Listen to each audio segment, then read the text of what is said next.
from Hurricane Maria, and what I saw when I was there is one cohesive team between the Commonwealth of Puerto Rico and the federal family that has been really focused on all of the recovery efforts, but primarily the power restoration.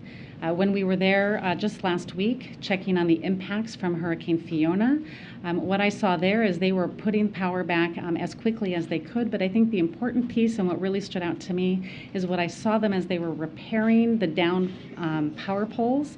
They were bringing back more resilient. They were putting them back with more resilient poles to withstand future impacts like we saw from Hurricane Fiona. We are committed to continuing to work with the governor of Puerto Rico in his efforts to make sure that we can rebuild this grid in a way that's actually going to be more resilient for future impacts. How long do you think it'll take to rebuild the grid?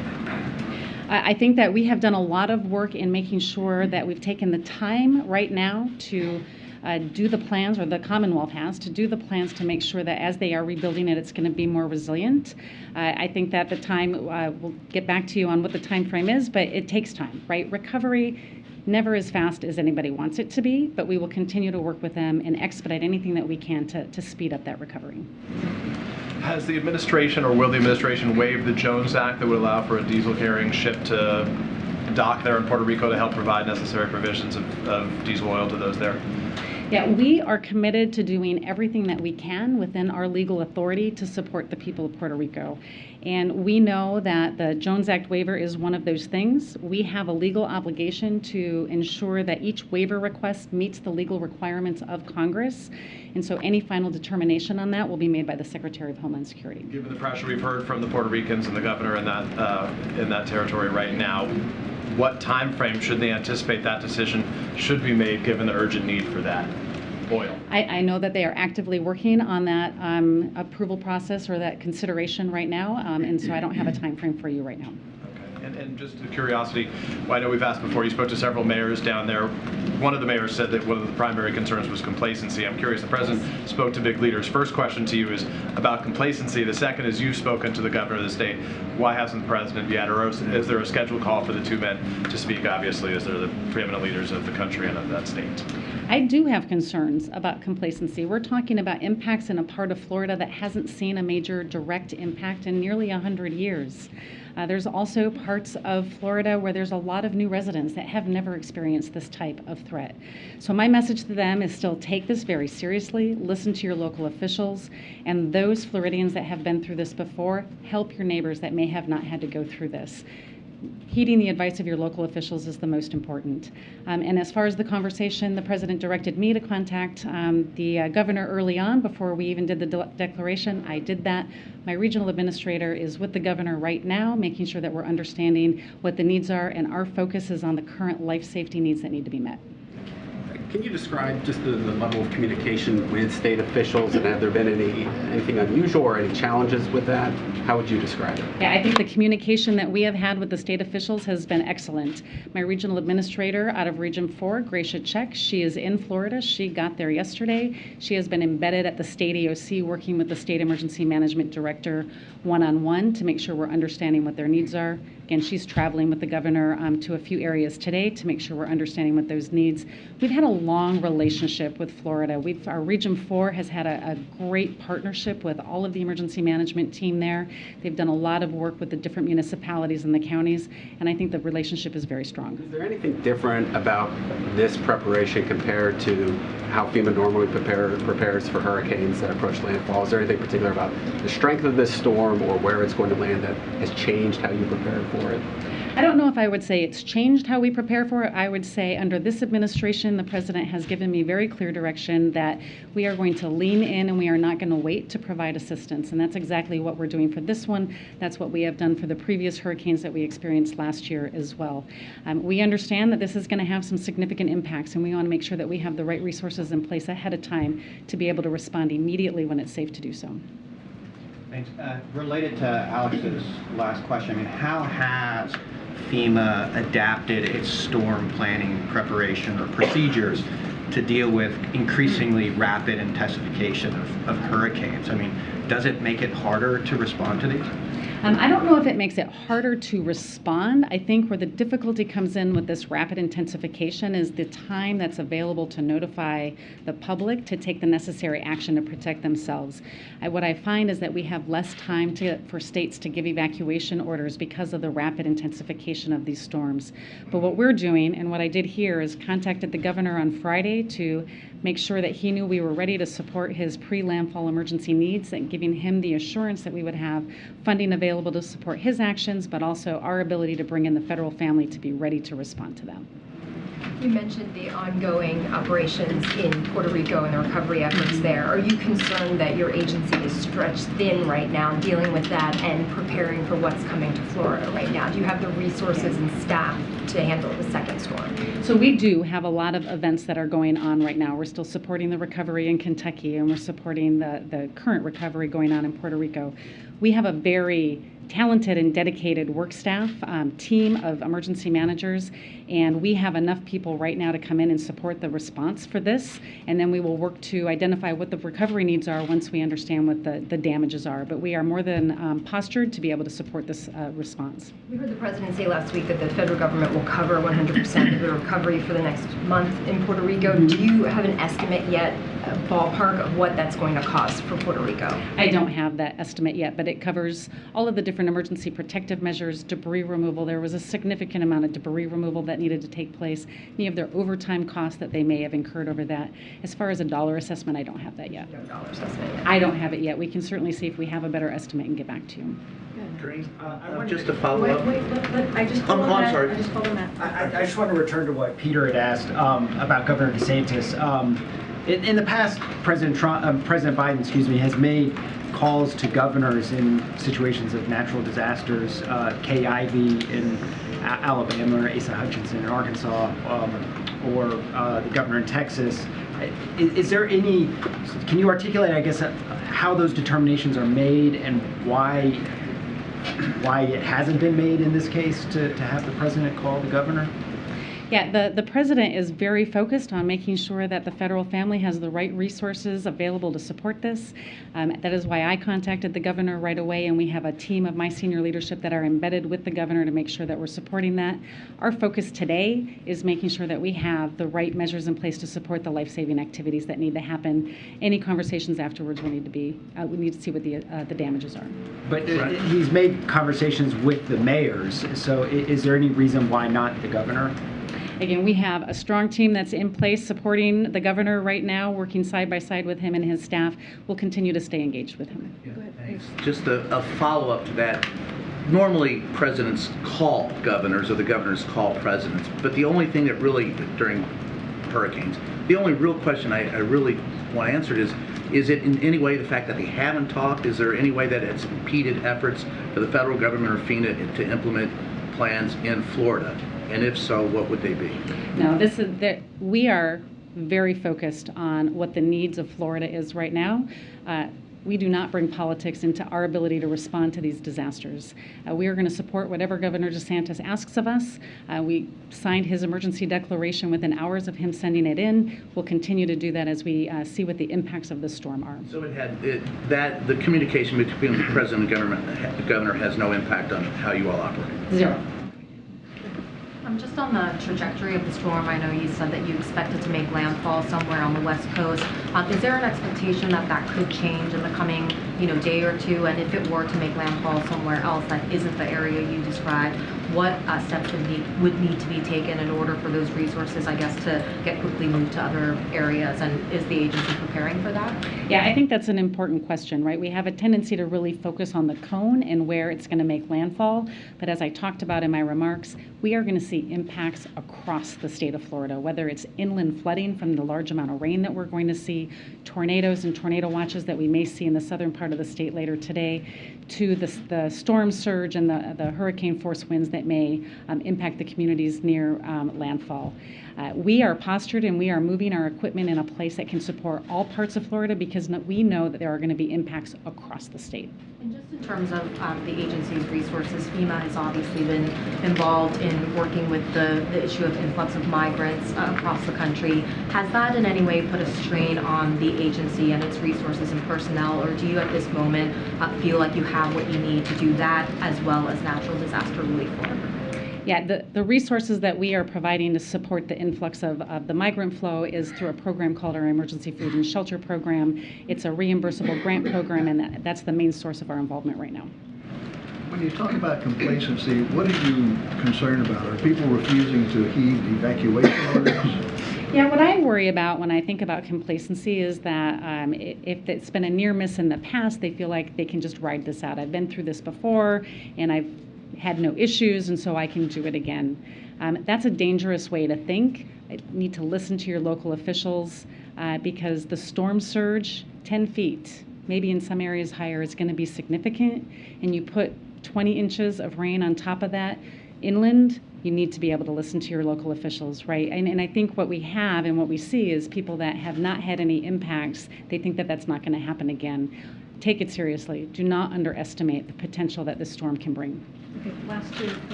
Thanks, Karine. Administrator, thank you. So in the aftermath, the Strategic Petroleum Reserve is at the lowest level since 37 years, and you said you've set aside some gas for Florida. Is there a concern that the reserve is not high enough now to handle the aftermath of this emergency and other hurricanes that could come? I don't have any concerns at this point that we're going to have the ability to handle the fuel needs that we're going to need in Florida. We will continue to assess after the storm passes to see what the impacts are. We'll make sure that we're putting measures in place to support any gaps that we might identify. The rest of the season, you think you're covered? It all depends on what the impacts from this storm might bring, and so we need to do those assessments after the storm passes. Okay, last question, way in the back. Thank you. The storm is expected to travel north. Have you had any conversations with the governors of South Carolina and Georgia about the potential impacts there? What are you most concerned about? Yeah, I spoke with both governors yesterday to get a better idea of what they were concerned about. They were stepping up their postures to make sure that they were prepared to support any impacts that they might see. As the storm track continues to change, again, our regional office will continue to engage with them, and we'll move resources into there if needed. And we'll stay in close contact with the governors and their staff. Thank you. Appreciate it. Thank you. Thank you. Okay. One quick thing for all of you. This afternoon, President Biden will highlight his and congressional Democrats' efforts to protect and strengthen Medicare and lower health care costs for seniors. This comes alongside today's news that for the first time in more than a decade, premiums for Medicare Part B will decrease next year rather than go up. This will lower healthcare costs for millions of seniors and people with disabilities each year. The President will be joined today by Medicare beneficiary with diabetes, who will share firsthand how the Inflation Reduction Act will benefit Americans like him. Of course, the President's effort to lower healthcare and prescription drug costs and protect Social Security and Medicare stands in stark contrast with what Republican officials are focused on. Republicans officials are focused on repealing the Inflation Reduction Act. That is their first action that they would like to take under their GOP agenda, which would increase seniors' prescription drug costs and undo the $35 cap on insulin costs for people on Medicare. The President will also emphasize the dangers of Republican officials' plans to put Medicare on the chopping block every 5 years.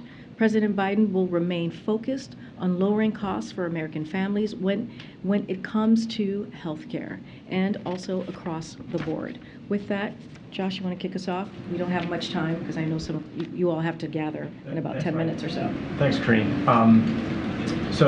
Poland's prime minister said that leaks in 2 natural gas pipelines running from Russia were an act of sabotage.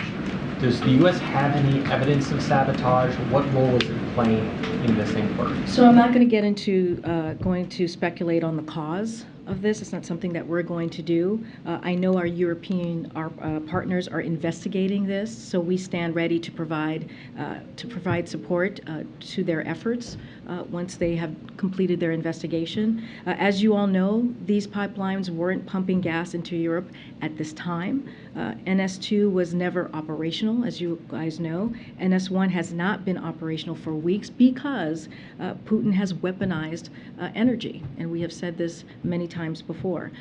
This just drives home the importance of our efforts to work together to get alternative gas supplies to Europe and to support efforts to reduce gas consumption and accelerate true energy independence by moving to clean energy economy. Secondly, Facebook's parent company, Meta, removed more than 1,600 accounts tied to Russian disinformation. It also took down accounts tied to Chinese disinformation. Does the U.S. believe that Facebook is effectively, incredibly policing its own network? So we'll say first that that we are confident in the integrity of our elections here. The U.S. government has been the integrity of the elections. The U.S. government has been focused on identifying and exposing foreign influence efforts and information operations. For instance, just a few weeks ago, the U.S. exposed how Russia has spent over $300 million just trying to influence foreign politics around the world since 2014. We are seeing social media platforms take more serious steps independently on their own against coordinated, inauthentic behavior in the last few years and enforcing their terms of use. The report appears to be another example of that. Again, we have confidence in the integrity of the elections. Have the Europeans requested help in identifying how these leaks began? Don't have anything to report on what we have heard from the Europeans at this time, or anything to preview. And you've made numerous efforts to get more natural gas to Europe as they face winter. How are those efforts going? Well, those conversations are ongoing. We've laid out some of the previous conversations that have happened recently. I don't have any more to update on where we are, but we find it to have been successful in trying to diversify the energy supply, and we will continue to assist our European partners.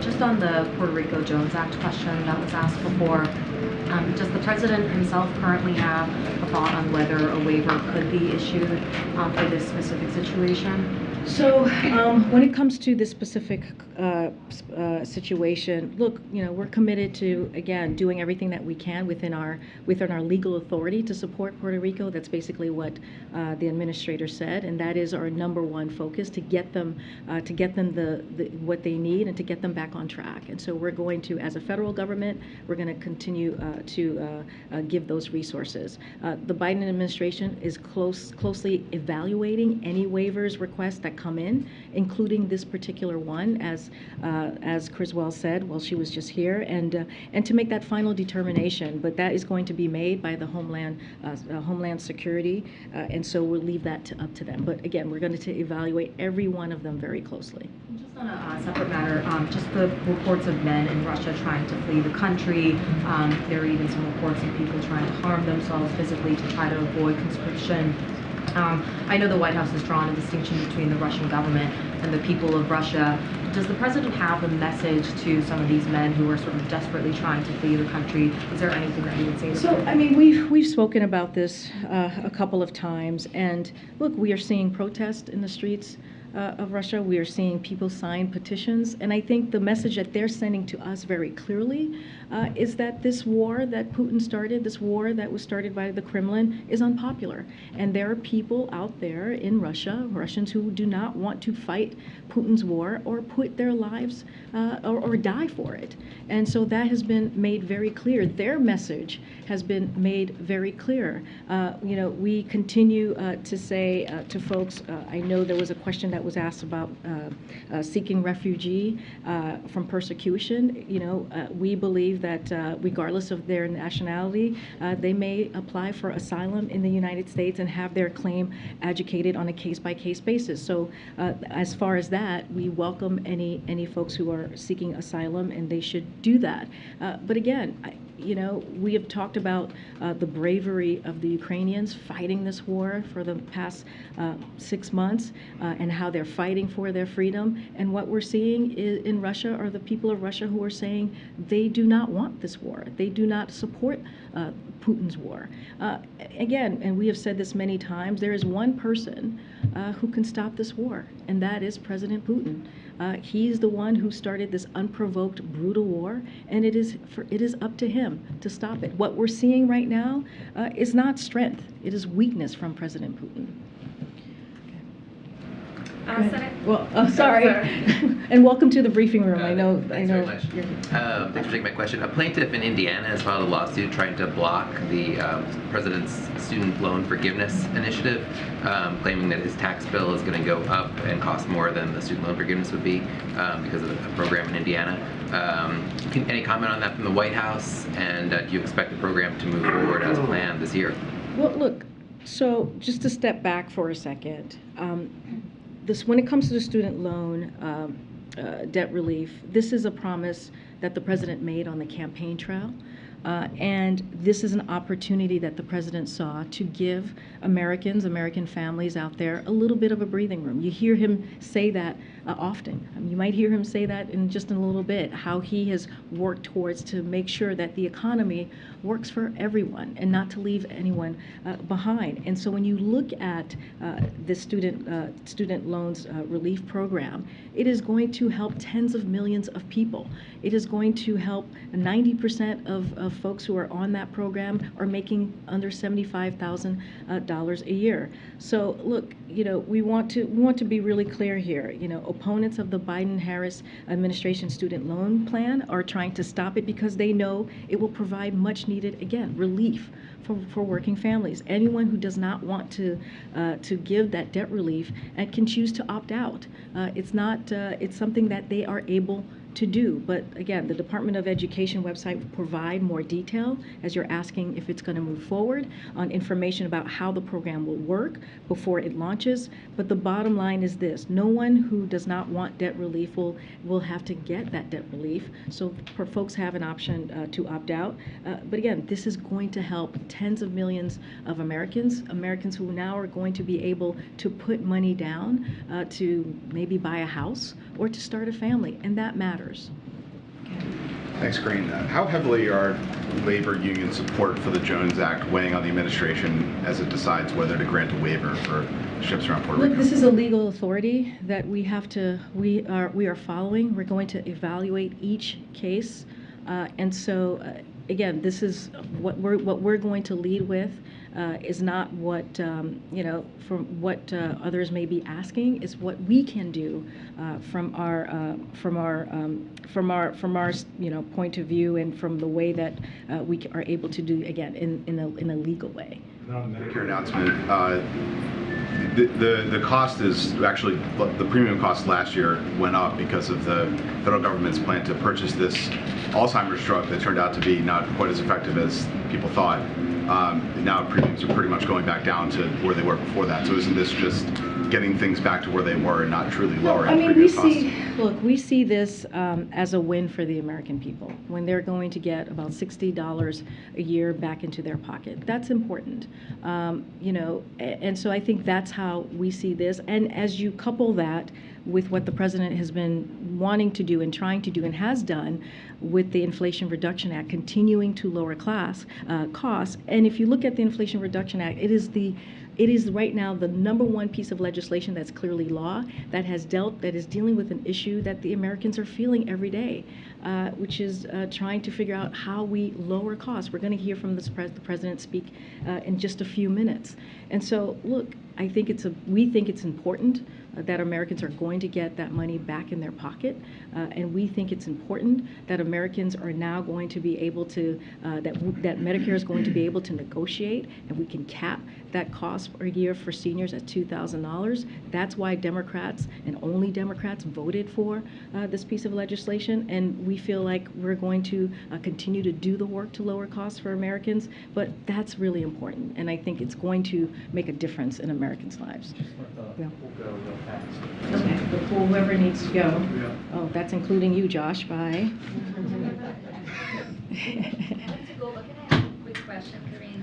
Okay. Let me guess what it's about. Yeah. Election is coming up this Sunday in Brazil. Yes. So I know that Democrats in Congress are pushing for the White House to recognize the result immediately, within minutes after it is confirmed or announced. Is the White House planning to do this immediately? And is the White House concerned the result could be contested? So as you know, we're going to be monitoring these elections as we have many elections that have happened in the last couple of weeks, in particular in Brazil. We're going to monitor them closely and have the trust in the strength of the Brazil's democratic institution. So we have seen recent reports of violence, and although the right to protest is fundamental in any democracy, the United States condemns any violence and urges Brazilians to make their voices heard in a peaceful manner. We believe that is important in this in this upcoming election. As a partner democracy in Brazil, or to Brazil, we will continue to follow the elections with the full expectation that they will be conducted in a free, fair, transparent, and credible manner, with all relevant institutions operating in accordance with the constitutional rule. Again, we will be monitoring this. Is the White House going to recognize the result immediately? Again, I'm not going to get ahead of any results at this time, but like I said, we will be monitoring the upcoming elections in Brazil, and I'll leave it there. Okay. Thank you. Thanks so much. The CR doesn't have any funding that the White House requested on COVID or monkeypox. Has the White House given up on that funding? Is there another route for those funds, or is it time to be prepared to move forward without that kind of funding? So, look, our near-term priority is keeping the government open. We've been very clear about that to ensure that vital services to the American people continue uninterrupted. And we know that the shutdowns are incredibly disruptive and costly. There's still time for Congress to pass a short-term funding bill by this Friday's deadline, and we are confident they will do so. Look, so as you know, you've heard us say this for many months, that we've been very clear since early 2022 about our COVID funding needs, and have warned that without congressional action, we were going to be forced to make difficult trade-offs, as we heard from me recently about the testing, and be unable to take action that Republicans and Democrats support to have the United States lead the effort on the next generation of vaccine, the next generation of treatments. And that is exactly what has happened. And so we're not going to give up. We're going to continue every day that we ensure secure funding. We need to protect and build on the progress we have made. So we're going to continue that process. On another topic, can you give an update on what is the President's message going to be to leaders of the Pacific Island Summit, particularly as it relates to China later this week?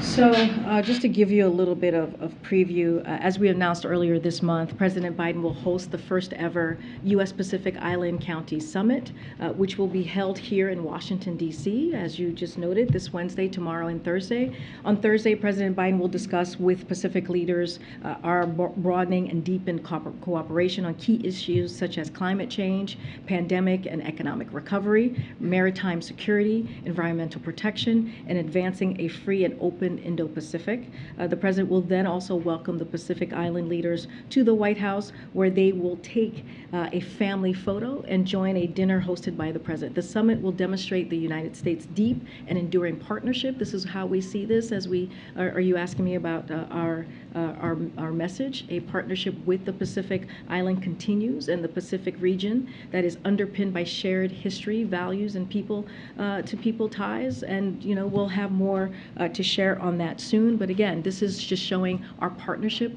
with the region. As you have seen, the last 19 months, the President has had many conversations with world leaders. This is something that he feels is very important, that leader-to-leader conversation, and that's what you're going to see with the summit as well. And finally, if I could, does the White House plan to nominate someone for the IDB to replace the Trump official who was voted off yesterday?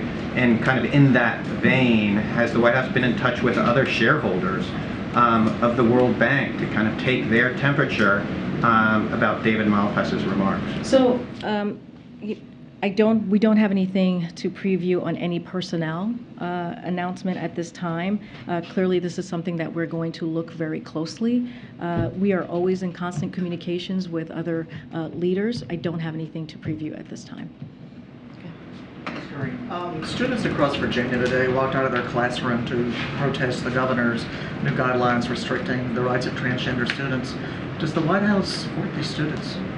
So I haven't seen those reports, but you know, this is a president that supports the LGBTQI+ community and has been supporting that community for some time now, as vice president, as senator, and certainly as president now. And he speaks always is proud to speak out against the mistreatment of that community. We believe, and he believes, transgender youth should be allowed to be able to go to school freely, to be able to express themselves freely, to be able to have the protections that they need to be who they are. Again, I have not seen these reports, but we can say with all confidence, and you all know, have covered him for some time, when it comes to this community, he is a partner and he is a strong ally, as well as the vice president. Okay, Rob. Oh, Rob, we gotta go. I'm sorry, guys. We gotta go. I know. Oh, you want this question on Pakistan? Well, I wasn't going to, but all right. Well, I'll see you guys tomorrow. Okay. See you tomorrow.